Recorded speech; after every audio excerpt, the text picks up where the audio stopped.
যখন লোকজন বুঝতে পারল যে এটা ছিল ইব্রাহিম আলাইসাল্লাম, যে কিনা তাদের মন্দিরে ঢুকে মূর্তিগুলো ভেঙেছে, তখন তারা প্রচণ্ড রেগে গেল এবং সিদ্ধান্ত নিল ইব্রাহিম আলাইসাল্লামকে এমন এক অগ্নিকুণ্ডে নিক্ষেপ করা হবে, আগুন এতটাই বিশাল হবে যে যে রকমটা কখনো কেউ দেখেনি। প্রথমেই তারা মাটিতে গর্ত করল, তারপর তারা চারিদিকে যত কাঠ পেয়েছিল সব জড়ো করতে শুরু করলো। প্রচুর কাঠ জড়ো করে তারা তাতে আগুন ধরিয়ে দিল। কয়েকদিন ধরে সেই আগুনে কাঠ দেয়া হয়, আর তাতে আগুন আরও বিশাল আকার ধারণ করে এবং উত্তপ্ত হয়ে ওঠে। আগুনের তাপ এতটাই তীব্র হয়ে উঠেছিল যে কারো পক্ষে আগুনের কাছাকাছি যাওয়া বা দাঁড়ানো অসম্ভব ছিল। আগুনের উচ্চতা এতটাই ছিল যে এর উপর দিয়ে কোনো পাখিও উড়তে পারছিল না। বহু লোকজন এই অগ্নিকুণ্ডের কথা শুনে ব্যাবিলনে ভ্রমণ করে হাজির হলো, শুধুমাত্র ইব্রাহিম আলাইসাল্লামের আগুনে পোড়ানোর ঘটনা সামনে থেকে দেখবে বলে। এরপর একদিন পুরোহিত ও তার লোকজন ইব্রাহিম আলাইসাল্লামের হাতে শক্ত করে বেঁধে দিল এবং তাকে কাঠের তক্তার উপর শুইয়ে দিল, যাতে করে ইব্রাহিম আলাইসাল্লামকে সহজেই আগুনে ফেলে দেওয়া যায়। এমন সময় হজরত জিবরাইল আলাইসাল্লাম এসে ইব্রাহিম আলাইসাল্লামকে বললেন, হে ইব্রাহিম, আপনার কোনো ইচ্ছা থাকলে বলতে পারেন, তা কবুল হবে। হজরত ইব্রাহিম আলাইসাল্লাম চাইলে সহজেই আগুন থেকে মুক্তি পাওয়ার ইচ্ছা প্রকাশ করতে পারতেন, কিন্তু তিনি তা করলেন না। তিনি শুধু বললেন, আল্লাহ তাআলা আমার পাশে থাকলেই আমার জন্য যথেষ্ট। আর সেই অলৌকিক ঘটনা ঘটল। হজরত ইব্রাহিম আলাইসাল্লামকে আগুনে নিক্ষেপ করতেই আগুন শীতল হয়ে গেল। আগুন শুধুমাত্র ইব্রাহিম আলাইসাল্লামের হাত ও পায়ের বাঁধনের রশিগুলোকে পুড়িয়ে দিল, কিন্তু ইব্রাহিম আলাইসাল্লামের কোনো ক্ষতি করল না। আল্লাহ তাআলা আগুনকে বলেছিলেন, হে আগুন, তুমি ইব্রাহিমের জন্য শীতল ও নিরাপদ হয়ে যাও। হজরত ইব্রাহিম আলাইসাল্লাম আগুনে এমনভাবে বসেছিলেন যেন ফুলের বাগানে বসে আছেন। বাইরে থেকে লোকজন যারা দাঁড়িয়েছিল তারা বুঝতে পারছিল না ভিতরে কি হচ্ছে।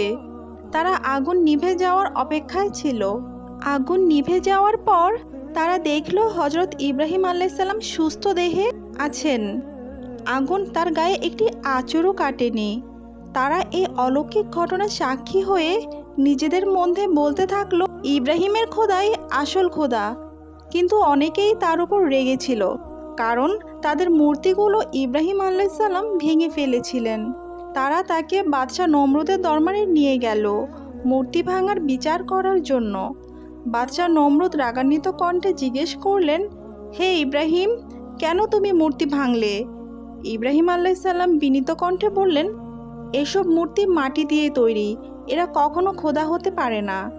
তখন নমরুদ জিজ্ঞেস করলেন, তবে কে তোমার আসল খোদা বলো?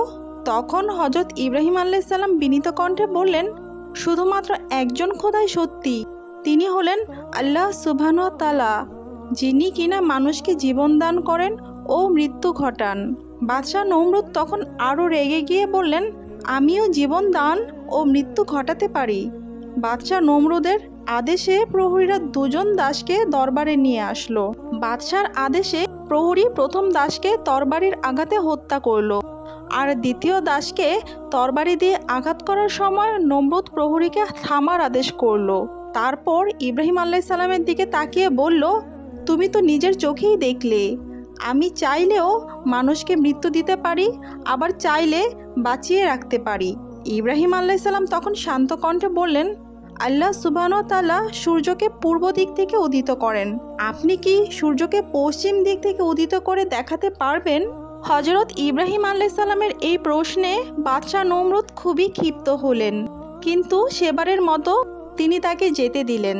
হজরত ইব্রাহিম আলাইসাল্লাম সবার কাছে গিয়ে আল্লাহর দ্বীনের দাওয়াত দিতে লাগলেন, কিন্তু কেউ তার কথায় কর্ণপাত করল না। শুধুমাত্র সারাহ নামের একজন নারী ও ইব্রাহিম আলাইসাল্লামের আপন ভাতিজা লূত আলাইসাল্লাম ছাড়া। লূত আলাইসাল্লাম ও পরবর্তীতে একজন নবী হিসেবে নবুয়ত প্রাপ্ত হয়েছিলেন। হজরত ইব্রাহিম আলাইসাল্লাম ও সারাহ বিবাহ বন্ধনে আবদ্ধ হন। অনেক বছর আল্লাহর দ্বীনের দাওয়াত দেওয়ার পরও ব্যাবিলনে কেউ আগ্রহ করে তা গ্রহণ করলো না। অতঃপর তারা তিনজন সিরিয়া, ফিলিস্তিন ও মিশরে ভ্রমণ করে এবং সবাইকে আল্লাহর দাওয়াত দিতে থাকেন। অনেকেই তখন আল্লাহকে খোদা হিসাবে ঈমান আনে। হযরত ইব্রাহিম আলাইহিস সালাম ও মা সারা মিশরে হিজরত করার সময় এক দুষ্ট বাদশার রাজত্ব ছিল। বাদশাহ সারা আলাইহিস সালামের সৌন্দর্যের খবর পেয়ে প্রহরীকে আদেশ দেন তাকে ধরে আনার জন্য। প্রহরীরা তাকে ও ইব্রাহিম আলাইহিস সালামকে ধরে বাদশার দরবারে নিয়ে আসেন। বাদশাহ ইব্রাহিম আলাইহিস সালামকে জিজ্ঞেস করেন, এই নারী তোমার কে হয়? ইব্রাহিম আলাইহিস সালাম জানতে পেরেছিলেন এই বাদশাহ যেসব নারীদের হরণ করেন তাদের স্বামীকে হত্যা করে ফেলেন। তাই তিনি নিজেকে মা সারার ভাই বলে পরিচয় দেন। অতঃপর বাদশাহ মা সারা এর দিকে হাত বাড়ালে তার হাত পাথর হয়ে যায়।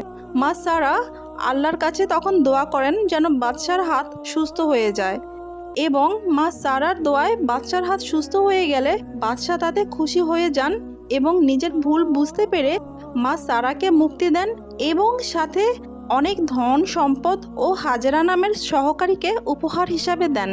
অনেক বছর পরও যখন ইব্রাহিম আলাইহিস সালাম ও মা সারার কোনো সন্তান হচ্ছিল না, মা সারা সহকারী হাজেরাকে ইব্রাহিম আলাইহিস সালামকে উপহার দেন সন্তান লাভের আশায়, যাতে ইব্রাহিম আলাইহিস সালাম তার রিসালাতের উত্তরাধিকারী রেখে যেতে পারেন। অবশেষে হযরত ইব্রাহিম আলাইহিস সালাম ও মা হাজেরা পুত্র সন্তান লাভ করেন এবং সেই পুত্র সন্তানের নাম রাখা হয় ইসমাইল।